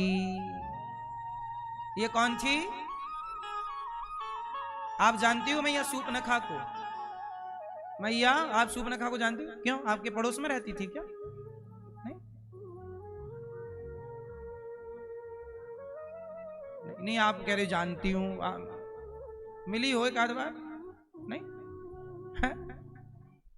हाँ पढ़ा है। सूपनखा किसकी बहन है? ये रावण की बहन की नाक किसने काट दी? नाक काहे काटी, हाथ क्यों नहीं काटा? हाथ काटते तो इसे बताना पड़ता कि मैं वहां गई थी तो हाथ कट गया। नाक काट दी लक्ष्मण जी ने ताकि इसे बताना ना पड़े कि मैं कहां गई थी। लोग देखते ही समझ लेंगे कि नक कटी, नाक कटवाने गई थी और नाक कटवा के आ गई, इसलिए नाक काटा। अच्छा लेकिन ये नाक कटवा के मानी नहीं। ये राम को क्या चाहती है? पति के रूप में राम से प्यार करती है। अच्छा सूपनखा को राम से क्या हो गया? प्यार हो। अच्छा राम से प्यार हो गया तो सही हुआ कि गलत हुआ? सही है कि गलत है? भाई भगवान से प्यार हो जाना सही है। हम भी तो कहते हैं भगवान से प्यार करो। और सूपनखा का प्यार किससे हो गया? सही है, पर उसका प्यार थोड़ा इस तरह से गलत था कि वो राम को तो चाहती थी पर सीता मैया को खाना चाहती थी, मैं खा जाऊंगी। राम से प्यार करो और सीता मैया से नहीं। हमारे सनातन में एक की पूजा करने की आज्ञा नहीं है, युगल उपासना है। जहां पूजा होगी वहां के लिए राम की नहीं, सीता सहित राम की पूजा होगी। कौन सी पूजा होगी? युगल, दोनों की। अकेले शंकर की पूजा नहीं, गौरी शंकर की। अकेले कृष्ण की पूजा नहीं, राधे कृष्ण की। बोलो हाँ। अब सूपनखा जब रावण आवड़ मर गया तब सूपनखा का क्या हुआ? अब सुना रहा हूं, सुनो। सूपनखा पुष्कर चली गई। कहां गई? पुष्कर। और पुष्कर में 10,000 साल तक तपस्या की। जब रावण मर गया राम जी चले गए, फिर ब्रह्मा जी आए। वरदान क्या चाहती हो? सूपनखा। सूपनखा बोली मुझे राम चाहिए। ब्रह्मा जी ने भगवान से कहा प्रभु अभी भी मामला गर्म है, ये आपको चाहती है और मरवाएगी रावण को ये। राम जी बोले बोल दो अगले बार मिलेंगे हम उसे। तब वही सूपनखा त्रेता की द्वापर में कुब्जा बनी, कंस के यहां चंदन लगाने का काम करती। आज भगवान कृष्ण कह रहे हैं अहो सुंदरी। कुब्जा बोली कौन है? बोले मैं श्याम सुंदर हूं। बोले आज तक तो मुझे किसी ने सुंदरी नहीं कहा। भगवान ने कहा दुनिया ने तेरे तन को देखा है, मैंने तेरे मन को देखा है। तन तेरा सुंदर नहीं है क्योंकि कुबड़ है, पर तेरा मन चंदन लगा। कुब्जा ने चंदन लगाया। त्रेता की वही आज क्या बनी? कुब्जा। और भगवान को अपने हाथों से चंदन लगा रही है, भगवान का स्पर्श कर रही है, आलिंगन कर रही है। भगवान ने उसे सुंदरी बना दिया। तूने हमें चंदन दिया, हम भी तुझे देंगे। तू कुबड़ वाली है, कुरूपणी है। भगवान ने अपने पांव को उसके पांव में रख के एक ठोकर मारा, सुंदरी बन गई। भगवान देते हैं तो छप्पर फाड़ कर देते। अच्छा भगवान लेते ज्यादा है कि देते ज्यादा है? क्या ज्यादा है? ईश्वर की देनगी ज्यादा है। ईश्वर की जोर से देनगी ज्यादा, भगवान देते ज्यादा है। इसलिए आपसे कहता हूं वो ज्यादा देने को तैयार है, पर पहले आप थोड़ा सा दो तो सही। सुदामा ने ज्यादा दिया कि कन्हैया ने ज्यादा दिया? जोर से। सुदामा ने पहले दिया। पहले कौन दिया? मुट्ठी भर चावल, चिवड़ा। जब मुट्ठी भर चिवड़ा सुदामा जी ने दिया तो भगवान जी ने भी पहले आपको देना पड़ेगा। भगवान कहते हैं पहले आप दो, फिर मैं तैयार हूं देने को। तुम नहीं देते। अच्छा, आप भगवान को देना चाहो तो कैसे दोगे? अच्छा, भगवान को खुश करना है तो कैसे खुश करें? भगवान को रोटी खिलाना है, बताओ कैसे खिलाएं? बताओ। भगवान को रोटी खिलाना है, बताओ कैसे खिलाएं? नहीं। सुनो, जब आप किसी भूखे को भोजन कराते हैं तो भूखे के भीतर बैठ कर तृप्त कौन होता है? वो भूखा तृप्त हुआ कि भीतर बैठे भगवान तृप्त हुए? जब भगवान को भोग लगाना हो तो किसी भूखे प्यासे दीन दुखी की सेवा करो, भगवान प्रसन्न हो जाते हैं। गौरी गोपाल आश्रम में हमारी जो वृद्ध माएं रहती हैं, तो जब हमारी बेसहारा वृद्ध माएं भोजन करती हैं तो माओं के द्वारा कौन प्रसन्न होता है? गौरी गोपाल आश्रम में देखो इतनी माएं हैं, 315। वो माएं आज आपकी ओर से हमारी माओं को नाश्ता बंटवाया गया। आप भी माओं को अपनी तरफ से नाश्ता बटा सकते हैं कि कल का नाश्ता मैया की तरफ से, आपकी तरफ से कल का नाश्ता, कल का भोजन आप लोग अपनी ओर से बंटवा सकते हैं। आप भी माओं को भोजन नहीं देंगे तो माओं के बच्चों ने तो घर से निकाल ही दिया है। कौन सुन रहा है? बेटों को फोन लगाते हैं तो बोलते हैं, मैंने एक माँ के बारे में आपको बताया था कि एक माँ का चलना फिरना बंद हो गया, बिस्तर पर आ गई। तो मैंने उनके बेटे को फोन लगा के कहा कि भाई अपनी माँ को अब ले जाओ, अब समय कम बचा है माँ के पास, क्योंकि अति वृद्धावस्था आ गई है, चलना फिरना बंद हो गया है, बिस्तर पे ही अब रहती हैं। तो आ जाओ, कुछ दिन सेवा कर लो, देख लो। तो बेटे ने मना कर दिया, महाराज आज के बाद आप हमें फोन मत लगाना, माँ मर जाए तो भी फोन मत लगाना, ऐसा बेटे ने कहा। हमने कहा ठीक है भाई। सोचिए, बेटा माँ को आखिरी समय भी मिलने नहीं आता, क्या हो गया है औलादों को भगवान जाने। मैं आपसे कहता हूं कि उनके अपने बच्चे भले लेने ना आए, रोटी देने ना आए, पर आप लोग माँ को रोटी देना स्टार्ट रखिएगा, शुरू रखिएगा, चालू रखिएगा, क्योंकि आप भी यदि माँ को भोजन नहीं देंगे तो गौरी गोपाल में न माँ को रोटी कौन देगा। ये दास तो आपसे भिक्षा मांग मांग कर ही सेवा करता है। आप भी इन माँ को भोजन करा के, नाश्ता करा के, एक माँ को गोद लेकर सहारा जरूर बनिएगा। और अभी 25 अप्रैल को यहाँ पर 21 बेटियों का विवाह है। आपसे मेरी प्रार्थना है कि 21 बेटियों में एक बेटी, 2 बेटी का आप सहारा बने और कन्यादान आप लें और बेटियों का घर बसाने में आप भी मदद करें, क्योंकि गरीब परिवार की बेटियों का यहाँ अभी पिछली बार बेटियों का घर बसाया गया, पहले भी 21 बेटियों का हुआ, उसके पहले भी बेटियों का यहाँ विवाह हुआ। साल में कई बार यहाँ बेटियों का विवाह होता। मेरे पास आते हैं माता पिता कि हम गरीब हैं, बेटी का विवाह करना है। हम कहते हैं ले आना बेटा बेटी को, जो हमारी शक्ति होगी आपका सहयोग करेंगे। तो ये सहयोग है एक तरह, ये भी किसी का घर बसाना है, ये पुण्य का काम है।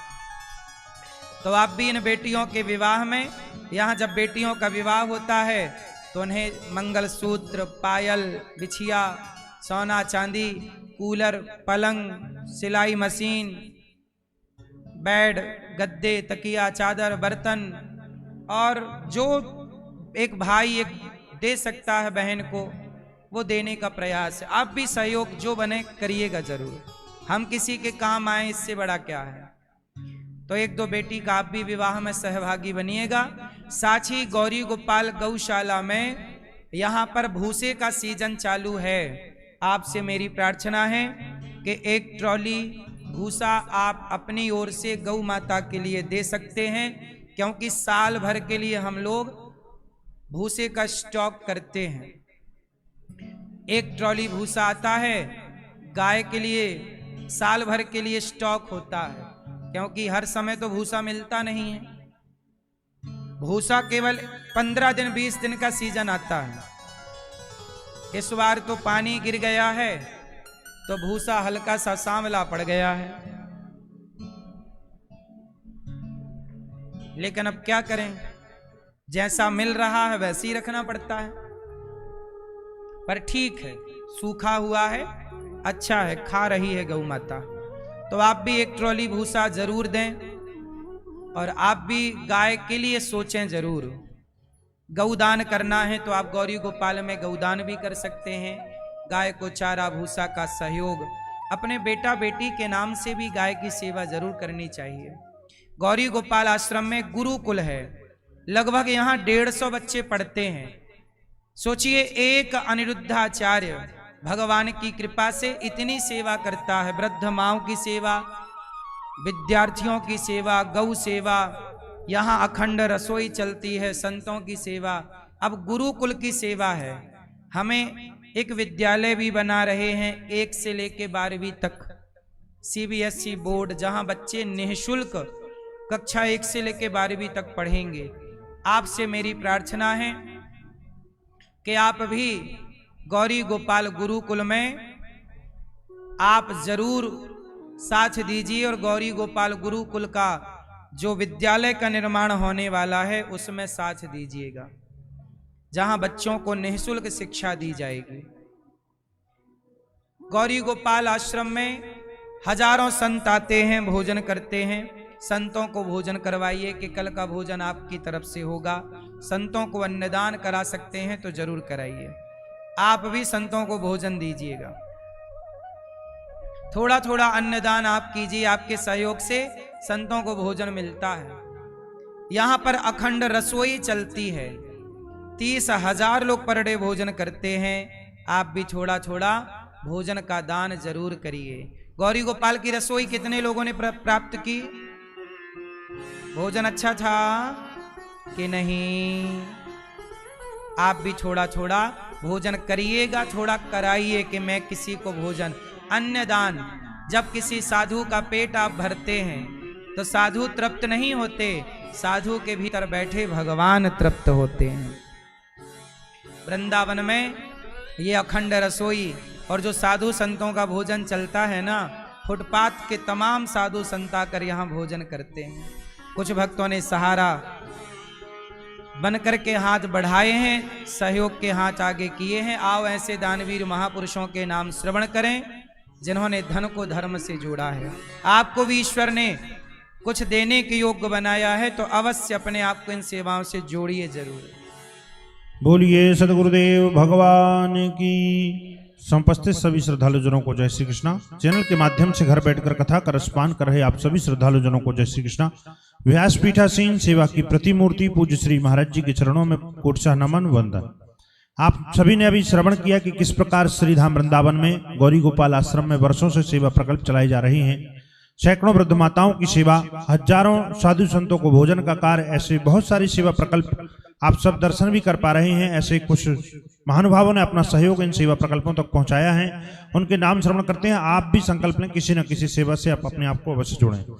श्री कमला कुमारी जी कानपुर से 11,030 रुपए की सेवा राशि समर्पित कर रही है। राकेश कुमारी जी दिल्ली से 11,000 रुपए, सोनी देवी जी नई दिल्ली से 21 रुपए, सीताराम यादव जी राणापाल मेघालय से एवं देव प्रकाश सिंह उत्तर प्रदेश से, नरेंद्र कुमार दुआ पंजाब से, हरीश सचदेव मुंबई महाराष्ट्र से 2,000 रुपए, दिवेश्वर बोड़िया जी एवं ऋषिकेश साहू जी 25 रुपए, चंदन सिंह जी 21 रुपए, तरसेम लाल सैनी जी 21 रुपए, उर्मिला अशोक गुप्ता, कौशल्याबाई राठौर छत्तीसगढ़ से, गुड्डू प्रजापति जी एवं रामकिशोर दिल्ली से, दिनेश मोहन सक्सेना उत्तर प्रदेश से आप सभी विशेष सहयोग समर्पित कर रही है। बहुत बहुत धन्यवाद, बहुत बहुत साधुवाद।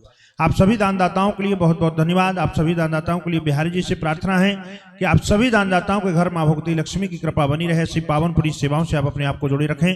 संस्था के अकाउंट नंबर टीवी स्क्रीन पर दिख रहे हैं। यदि आप भी अपना पावन सहयोग इन सेवाओं तक पहुंचाना चाहते हैं, संस्था के अकाउंट नंबरों में अपना सहयोग समर्पित करते हुए मोबाइल नंबरों में संपर्क कर आप भी अपना नाम दर्ज अवश्य कराएं। आगामी पोथी पाठ यहाँ पर होने जा रहे हैं। आप उस पोथी पाठ में मेजबान बन सकते हैं। अपने पूर्वजों की प्रसन्नता, घर में सुख शांति के लिए 29 अप्रैल से 5 मई तक वो पाठ यहाँ पर बैठेंगे, तो आप भी उसमें मेजबान बन सकते हैं। 25 अप्रैल को कुछ गरीब कन्याओं का घर यहाँ बसने जा रहा है। ऐसी पावन पुनीत कन्यादान की सेवा से भी आप अपने आप को जोड़ सकते हैं। या पूज्य श्री महाराज जी के साथ आप ब्रज 84 कोष का दर्शन करना चाहते हैं, 27 अक्टूबर से 2 नवंबर ब्रज 84 कोष की यात्रा होने जा रही है। उसका रजिस्ट्रेशन भी प्रारंभ हो चुका है, तो आप भी जल्द अपना रजिस्ट्रेशन अवश्य कराएं। आइए इसी क्रम के साथ चलते हैं पूज्य श्री महाराज जी के चरणों में। जय श्री कृष्णा, जय श्री राधे। भगवान ने कुब्जा पर कृपा की। कुबलिया पीड़ नाम के हाथी को मारा, चाणूर मुष्टिक को मारा, कंस को मारा। भगवान ने कंस को मारकर कंस के पिता को राजा बनाया।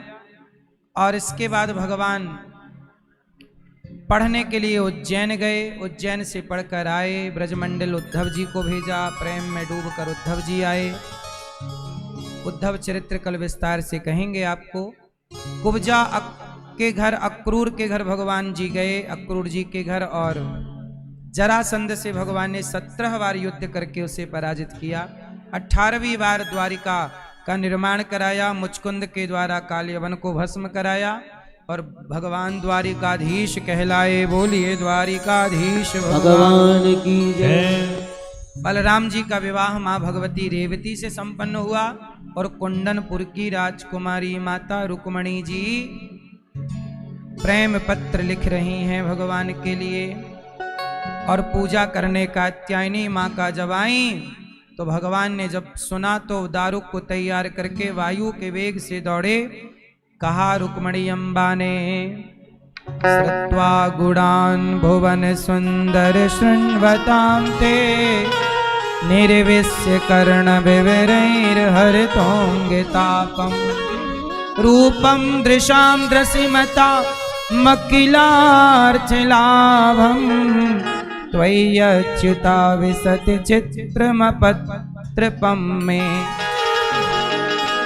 रुक्मणी अम्बा पूजा कर रही। वायु के वेग से भगवान दौड़े और रुक्मणी जी का हाथ पकड़ करके भगवान भागते हैं। बोलिए रुक्मणी हरण भगवान की जय। सब देखते रह गए। भगवान द्वारिका पहुंचे हैं। रुक्मी ने रास्ता रोका, बलराम जी ने समझाया। अब भगवान का हमारे यजमान जी पूजन करेंगे। एक दूसरे को वरमाला पहनाकर भगवान की यह लीला संपन्न हुई। मंगलम भगवान विष्णु मंगलम गरुड़ध्वजा मंगलम पुंडरीकाक्ष मंगलाय यदनो हरि। भगवान अब हमारे यजमान जी आए, पूजन करें भगवान जी का और फिर आरती की ओर चलें। आगे की चर्चा कल सुनेंगे। आओ प्रेम से। कल पोथी पाठ का पूजन सुबह जल्दी 7 बजे होगा। आप सभी पोथी पाठ के यजमान परिवार, सुबह पूजन जल्दी होगा 7 बजे। हाँ? आओ विवाह में एक बार झूमें, फिर आरती। हो आज मुझे लगता है कि वृजधाम में शादी है, आज मेरे श्याम की शादी है। जय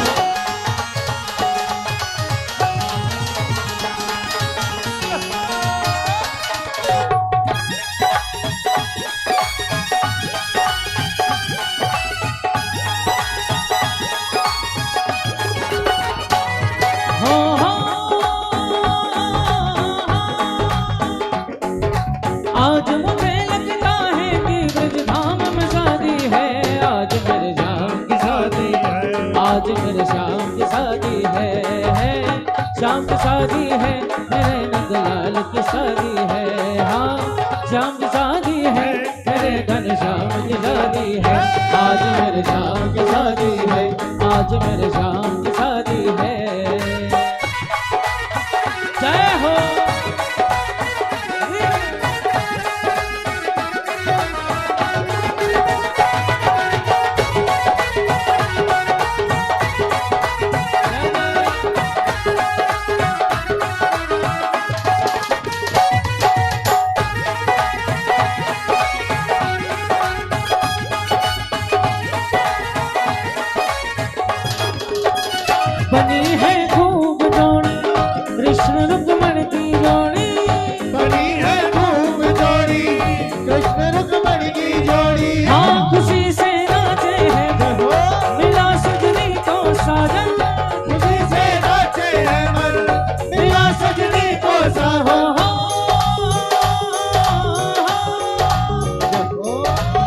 आज मुझे लगता है कि नंदलाल की शादी है, आज मेरे श्याम की शादी है, आज मेरे श्याम की शादी है, आज मेरे श्याम की शादी। बोलिए रुक्मणी मंगल की जय। आओ आरती करें श्रीमन नारायण शरणं शरणं प्रपद्ये श्रीमते नारायणाय नमः। चंद्रमा मनसो जात शो सूर्यो जायतो श्रोत्राद्वायश्च प्राणच मुखादग्निरजाय। मन में बसा कर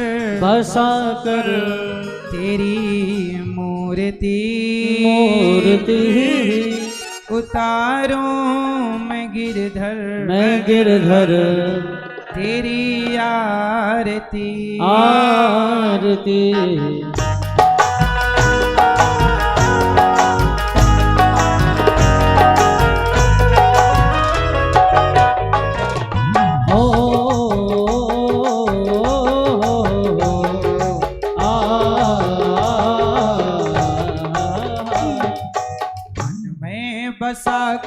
तेरी मूर्ति उतारूं मैं गिरधर तेरी आरती।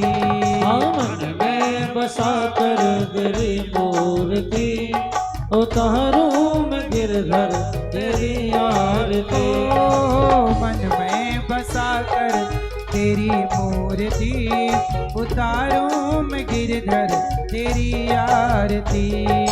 मन में बसा कर तेरी मूर्ति उतारूं मैं गिरधर तेरी आरती।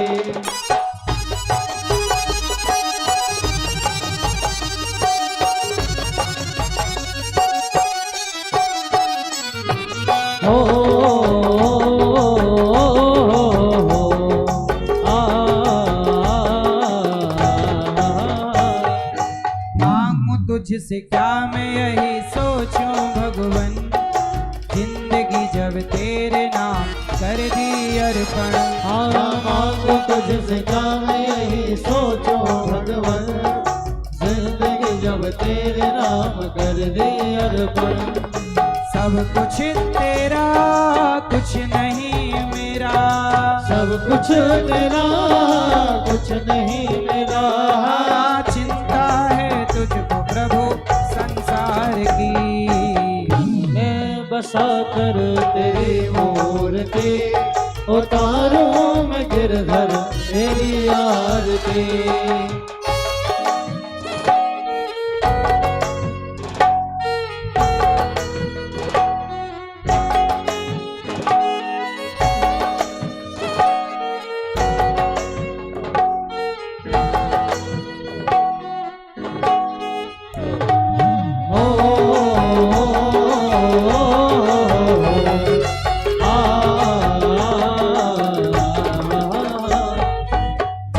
तेरा नाम लिया उसके जागे भाग, सोते हुए जीवन से अब तो प्राण जा। जिसने तेरा नाम लिया उसके जागे भाग, सोते हुए जीवन से अब तो प्राण जा। कम है जिंदगी कर लो बंदगी, कम है जिंदगी कर लो बंदगी। प्रभु कहाँ थे हो तो मौत भी न मारती।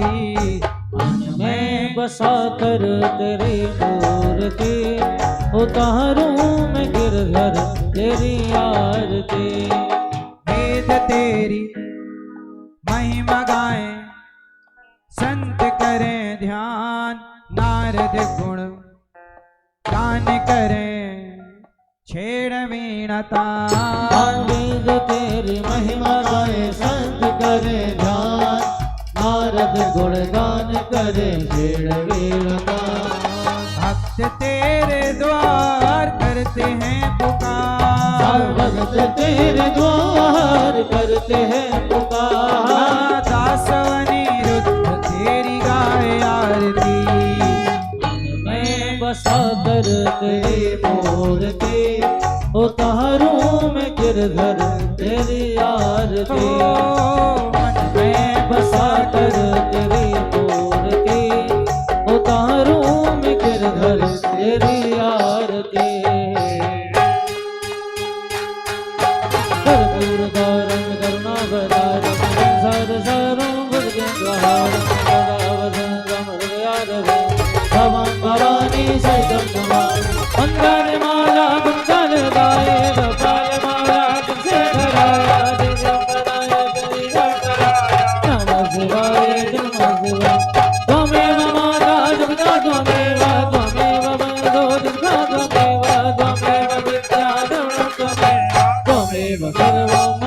गुरुदेव गुरुर्ब्रह्मा गुरुर्विष्णु गुरुर्देवो महेश्वरा गुरुर्ब्रह्मा परब्रह्मा तस्मै श्री गुरवे नमः अच्युतं राम नारायण कृष्ण दामोदरं वासुदेवं श्रीधरं माधवं गोपिकावनं जानकी नायकं रामचन्द्रं भजे हरे राम राम राम हरे हरे कृष्ण कृष्ण कृष्ण हरे राम राम हरे हरे कृष्ण कृष्ण हरे राम राम हरे हरे कृष्ण कृष्ण हरे राम राम हरे हरे कृष्ण कृष्ण हरे राम राम हरे हरे कृष्ण कृष्ण कृष्ण हरे हरे नटखटवंशी वाले गोकुल के राजा मेरी अखियाँ तरस रही अब तो आजा नटखटवंशी वाले गोकुल के राजा मेरी अखियाँ तरस रही अब तो आजा आजा नंदलाल तरस रहे देना आजा गोपाल बरस रहे देना तरस रहे देना बरस रहे देना तरस रहे देना बरस रहे देना तरस रहे देना बरस रहे देना तरस रहे देना बरस रहे देना आजा गोपाल तरस रहे देना आजा गोपाल कृष्णा राधे कृष्णा हरे हरे पुष्पै देवाभिवन्दनं हस्ते अक्षत पुष्पाणि गृहीत्वा मंत्र पुष्पाञ्जलिनाना सुगन्धि पुष्पाणि यथा कालोद्भवानि च पुष्पाञ्जलिर्मया दत्तो गृहाण परमेश्वरा पुराण पुरुषोत्तमाय नमः मंत्र पुष्पाञ्जलिं समर्पयामि। बोलिए सद्गुरुदेव भगवान की गौरी गोपाल भगवान की लक्ष्मी नारायण भगवान की श्री सीता रामचंद्र भगवान जी महाराज की हनुमान जी महाराज की अयोध्या धाम की हरिद्वार धाम की काशी विश्वनाथ भगवान की नमः पार्वती पतये।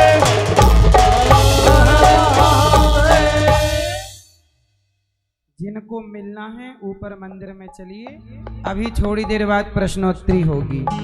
सुनने वालों कथा को देता यही विराम, कल फिर हम सुनवाएंगे लेकर कृष्ण का नाम। जय जय श्री कृष्णा, जय जय श्री कृष्णा, जय जय श्री कृष्णा, जय जय श्री कृष्णा। शरण पड़ती